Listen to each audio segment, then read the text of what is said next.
भी उनके साथ शामिल हो जाते हैं। खाना खाते समय वे रेडियो पर सुनते हैं कि इंडोनेशिया में कुछ गड़बड़ी हुई है। स्कूल जाने से पहले सारा अपने डैड की टूटी हुई घड़ी को ठीक करवाने के लिए कुछ पैसे लेने के लिए चुपके से उसके ड्रॉअर को चेक करती है। यहाँ वे उसके पिता द्वारा छिपाए गए चाकू के बारे में जानने के लिए उत्सुक होती है। जिसके बाद जब वह घर छोड़ते हैं तो वे पाते हैं कि उनका पड़ोसी डैनी अपनी ग्रैंडमदर की देखभाल कर रहा है, जो कि काफी बूढ़ी हो चुकी है और व्हीलचेयर पर गंभीर स्थिति में रहती है। तब डैनी उन्हें कहता है कि वे कुछ समय से उन्हें मिलने नहीं आए हैं, इसलिए जोएल बिजी होने का बहाना बनाता है और प्रॉमिस करता है कि सारा फ्री होकर उनसे मिलने जरूर आएगी।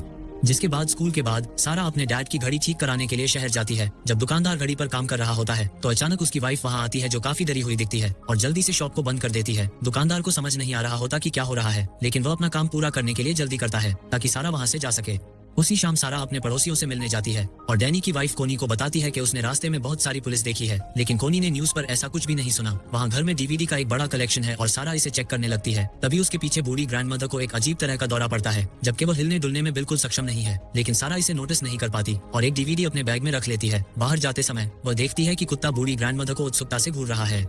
जब वो बाहर निकलती है तो बहुत सारे आर्मी प्लेन्स को शहर के ऊपर से जाते हुए देखती है। जिसके बाद रात में वह टीवी पर सुनती है कि पूरे शहर में हिंसक घटनाएं हुई हैं, लेकिन सरकार इसके पीछे का कारण नहीं बता रही। तभी जोएल के घर आने पर वो टीवी बंद कर देती है और उसे जन्मदिन के गिफ्ट के रूप में घड़ी और डीवीडी देती है। इसलिए वे दोनों उस फिल्म को एक साथ देखने का फैसला करते हैं। हालांकि सारा सो जाती है। अचानक जोएल को किसी का फोन आता है और वो सारा को बिस्तर पर लिटा देता है और अपने ट्रक में निकल जाता है। 3 घंटे बाद सारा जागती है और बाहर से हेलीकॉप्टर और लोगों के चीखने का शोर सुनती है। जब वो घर में अपने पिता को नहीं पाती तो टीवी ऑन करती है। यहाँ उसे घर से बाहर ना निकलने की वार्निंग लिखी मिलती है। तभी अचानक खिड़की पर हुए शोर को सुनकर वो चौंक जाती है, जो पड़ोस के घर का कुत्ता करता है, जो कि काफी डरा हुआ है। सारा उसे शांत करने के लिए बाहर जाती है और उसे घर ले जाने की कोशिश करती है, लेकिन कुत्ता किसी खौफ के कारण घर में नहीं जाना चाहता और खुद को सारा से छुड़ाकर वहां से भाग जाता है। सारा की समझ में नहीं आता कि कुत्ता अपने ही घर में जाने से क्यों डर रहा है। तब सारा पड़ोसियों को देखने जाती है और सभी लाइटें बंद होने के कारण उसे फर्श पर खून तब तक नजर नहीं आता जब तक वो उस पर कदम नहीं रखती। वह डैनी का खून था, जो फर्श पर घायल पड़ा है और मदद के लिए भीख मांग रहा है। सारा ये सोचकर करीब जाती है कि उसके साथ कोई दुर्घटना हुई है, मगर बूढ़ी ग्रैंडमदर को मृत कोनी को खाते हुए देखकर चौंक जाती है। ग्रैंडमदर के मुंह से कुछ अजीब फंगस निकल रही है और जब वह सारा को नोटिस करती है तो वह उस पर भी हमला करने की कोशिश करती है, इसलिए सारा घर से बाहर भाग जाती है। उसी वक्त जोएल और उसका भाई टॉमी एक ट्रक में वहां आ जाते हैं। ग्रैंडमदर उन पे हमला करने घर से बाहर आती है और जोएल उसे मारने से नहीं हिचकिचाता, ये समझाते हुए कि उन्होंने लोगों को शहर में इसी तरह किसी वायरस से इन्फेक्टेड होकर हमला करते हुए देखा है और इसका एकमात्र समाधान इन्फेक्टेड लोगों को मारकर खुद को बचाना। तब वो वहां से ट्रक में निकल जाते हैं और जोएल सारा को बताता है कि वे कहते हैं कि यह किसी प्रकार का वायरस या परजीवी है और शहर के कई लोग इस वायरस से प्रभावित हुए हैं और शायद जब उनके पड़ोसी ग्रैंडमदर को चेकअप के लिए शहर के अस्पताल ले गए थे, वहीं से वो भी इन्फेक्टेड हो गई थी। शहर से बाहर जाते समय वे देखते हैं कि एक घर में आग लगी हुई है और लोग लिफ्ट के लिए पूछ रहे हैं, लेकिन जोएल टॉमी को उन पर ध्यान न देने के लिए कहता है। जब वे हाईवे पर पहुंचते हैं तो पाते हैं कि सड़क पर ट्रैफिक जाम लग गया है। टॉमी मैदान के माध्यम से ड्राइव करने की कोशिश करता है, लेकिन सेना पहले ही आ चुकी है और पूरे एरिया को ब्लॉक कर रही है।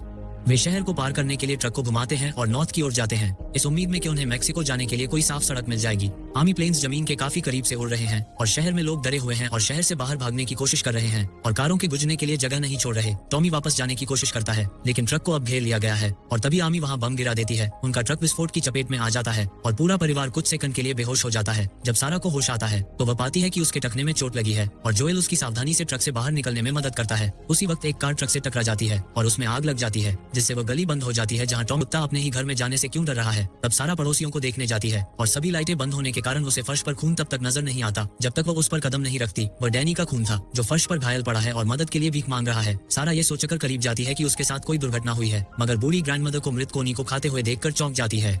ग्रैंडमदर के मुंह से कुछ अजीब फंगस निकल रही है और जब वह सारा को नोटिस करती है तो वह उस पर भी हमला करने की कोशिश करती है, इसलिए सारा घर से बाहर भाग जाती है। उसी वक्त जोएल और उसका भाई टॉमी एक ट्रक में वहां आ जाते हैं।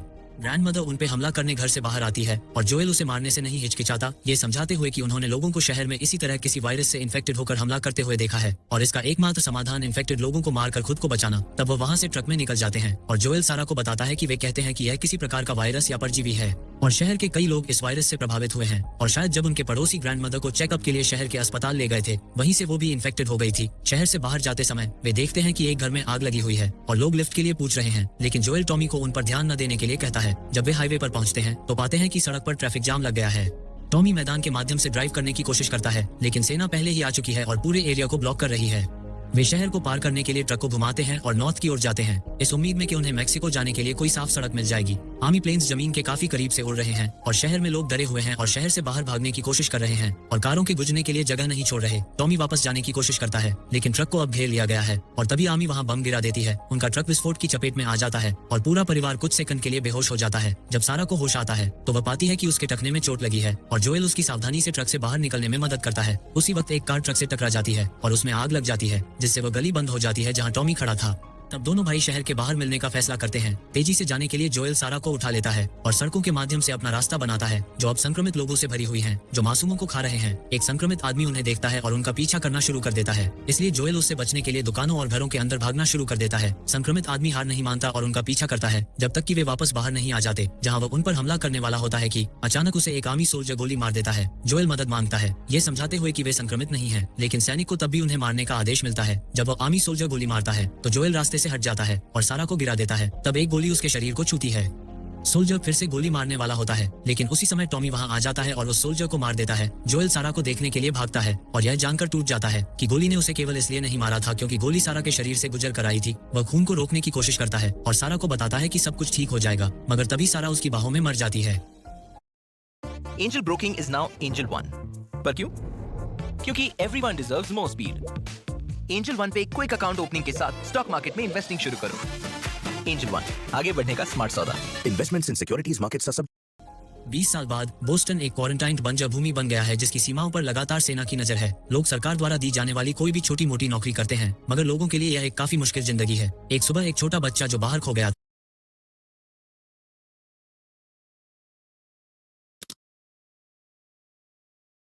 जरूरी जांच करने के लिए अंदर ले जाते हैं। तब एक सैनिक बच्चे से कहता है कि सब कुछ ठीक हो जाएगा, लेकिन दुर्भाग्य से टेस्टिंग मशीन संक्रमण का संकेत देती है, इसलिए बच्चे को एक घातक इंजेक्शन दे दिया जाता है। कुछ देर बाद बच्चे के शरीर को एक ट्रक पर उस जगह भेज दिया जाता है जहां वे संक्रमित लोगों को जलाते हैं। जोएल कभी कभी यहाँ काम करता है और इतने लंबे समय के बाद वो इस बात से परेशान नहीं होता है कि उसे जवान लाशों को आग में फेंकना पड़ता है। वह अक्सर अन्य काम मांगता है जैसे सड़क की सफाई या जिससे भी उसे थोड़ा पैसा मिल सके, मगर गुप्त रूप से वो एक तस्कर के रूप में भी काम कर रहा है। एक दोपहर वो उस जगह जाता है यहाँ बिना परमिशन के क्वारंटीन जोन में एंटर करने वाले लोगों को मौत की सजा दी जाती है। यहाँ उसे एक सिपाही मिलता है जो उससे अवैध चीजें खरीदता है और बदले में पैसे के साथ कुछ सिगरेट भी देता है। सिपाही उसे ये भी बताता है कि उसे एक ट्रक मिल गया है जिसे वह जोएल को बेच सकता है और वे कुछ दिनों में लेन देन करने के लिए सहमत हो जाते हैं। जब रिश्वत लेने वाले सैनिक रखवाली के लिए तैनात होंगे, अभी के लिए सिपाही उसे रात में घर पर रहने की सलाह देता है क्योंकि कुछ लोगों का ग्रुप जिन्हें फायर फ्लाइज के नाम से जाना जाता है शहर में बहुत गड़बड़ी पैदा कर रहे हैं और गार्ड्स को शूट ऑन साइट के ऑर्डर दिए गए हैं। सैनिक जिस ट्रक को देने वाला है उसमें बैटरी नहीं होगी, इसलिए जोएल की दोस्त टेस एक डीलर के साथ बातचीत कर रही है ताकि वह उसे हासिल कर सके। वास्तव में इसके लिए पैसा वह पहले ही दे चुकी थी, मगर डीलर ने बैटरी किसी और को बेच दी थी और उसने पैसा खर्च कर दिया था। जब वह जवाब मांगने आई तो डीलर के बॉडीगार्ड्स ने गलती से टेस को पीट दिया और अब डीलर उसे जाने नहीं देना चाहता क्योंकि वह जोएल से डरता है। इसी बातचीत के दौरान बाहर एक विस्फोट होता है जो दीवार को उड़ा देता है और अंदर सभी को घायल कर देता है। तब टेस देखती है डीलर चला गया है और उसे वहाँ से भागने का मौका मिल गया है। बाहर आने पर उसे पता चलता है कि किसी ने सेना के ट्रक पर बॉम्ब लगाया था। टेस दूर जाने की कोशिश करती है क्योंकि अलार्म लोगों को एरिया को खाली करने के लिए वार्निंग दे रहा है, लेकिन जैसे ही वो थोड़ा आगे बढ़ती है तो देखती है कि फायरफ्लाइज और सेना सड़क के बीच में एक दूसरे पर गोलियां चला रहे हैं।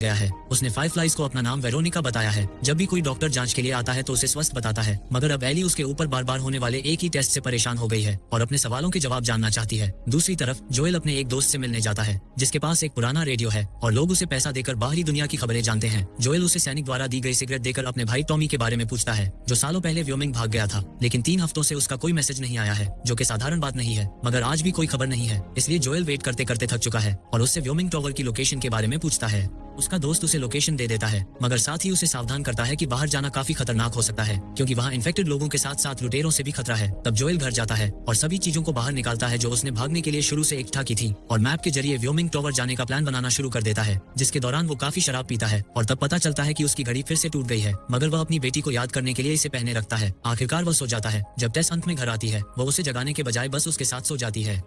अगली सुबह जोएल टेस को लगी चोटों को देखता है और टेस उसे उसके साथ हुई सभी घटनाओं के बारे में बताती है। जोएल गुस्सा हो जाता है क्योंकि टॉमी को खोजने के लिए उसे बैटरी की जरूरत है, इसलिए टेस उसे यकीन दिलाती है जिसने भी बैटरी खरीदी है उसे खोज लेंगे और बलपूर्वक इसे वापस ले लेंगे। इस बीच फायरफ्लाइज के ठिकाने पर लीडर मार्लिन से उसके लोग सवाल पूछ रहे हैं कि क्यों बिना किसी कारण उन्हें जंजीर से बंधी एक अनजान लड़की के लिए आर्मी के साथ फाइट करके अपने लोगों को खोना पड़ रहा है। तब मार्लिन बताती है कि ऐसा करके वो आर्मी का ध्यान भटका रहे हैं ताकि आज रात वे एली को रेडियो टावर तक सुरक्षित ले जाने के लिए निकल सकें, और वो एक पेपर पर उन्हें इसके पीछे का कारण बताती है कि एली खास क्यों है। दूसरी तरफ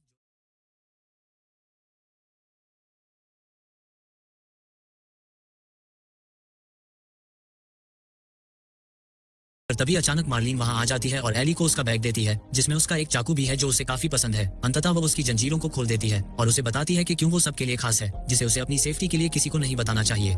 दूसरी तरफ जोएल और टेस बिना किसी की नजर में आए पुराने मेट्रो सुरंगों के जरिए शहर के नीचे से आगे बढ़ते हैं। थोड़ा आगे बढ़ने के बाद वे एक डेड एंड तक पहुंचते हैं। यहाँ असल में बिल्डिंग में एंटर करने के लिए रास्ता होना चाहिए था, लेकिन तब उन्हें बारूद की गंध आती है और फर्श पर खून टपकता दिखता है। जब वे अंत में कॉरिडोर में प्रवेश करते हैं तो वे डीलर और उसके आदमियों को मृत पाते हैं। यहाँ बैटरी को देखकर पता चलता है कि बैटरी खराब थी और वे सभी लोगों के साथ स्कैम करने के लिए मारे गए हैं। तब अचानक उन्हें दूसरे कमरे से आने वाली कुछ आवाजें सुनाई देती हैं और जब जोएल चेक करने जाता है तो एली उस पर हमला कर देती है, जिसे वो जल्दी से दूर धकेल देता है। जोएल एली के चाकू को अपने पैर के नीचे दबा लेता है और मार्लिन और उसके फॉलोअर्स पर ध्यान केंद्रित करता है जिन्होंने पहले बैटरी खरीदने की कोशिश की थी। तब जोएल मार्लिन पर आरोप लगाता है कि वह वही है जिसने टॉमी को उसके खिलाफ कर दिया था, मगर मार्लिन के पास बहस के लिए समय नहीं है और समझाती है कि उन्हें एली को आज रात क्वारंटीन जोन से बाहर निकालने की जरूरत है। चूंकि वह और उसके साथी घायल हैं, इसलिए वह अब ऐसा नहीं कर सकते और मार्लिन चाहती है कि जोएल ऐसा करे क्योंकि वह एक स्मगलर है और बताती है कि पुराने स्टेट हाउस में फायरफ्लाइज की एक टीम उनका वेट कर रही है और वादा करती है कि अगर वह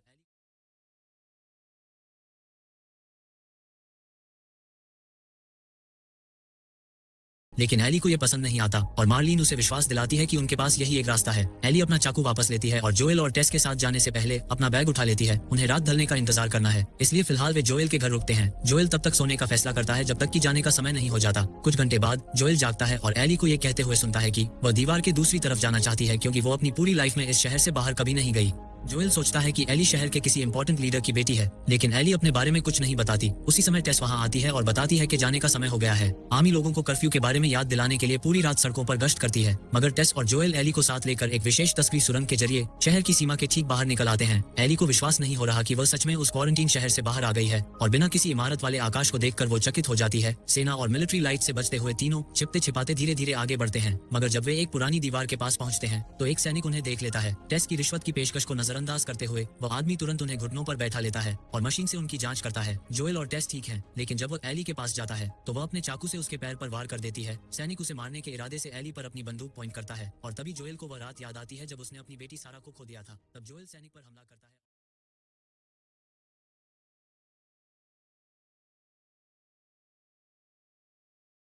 साफ साफ दिख रहा है, मगर तभी एली तुरंत अपने हाथ पर निशान दिखाती है जो कि काफी पुराना घाव था, जिससे पता चलता है कि उसे कई दिनों से संक्रमण है, लेकिन यह नहीं फैला, जिसका मतलब है कि वह इम्यून है और वह नहीं बदलेगी। तब वे सेना को करीब आता हुए सुन सकते हैं, इसलिए वे इस चर्चा को बाद के लिए छोड़ने का फैसला करते हैं और फेंस में एक छेद के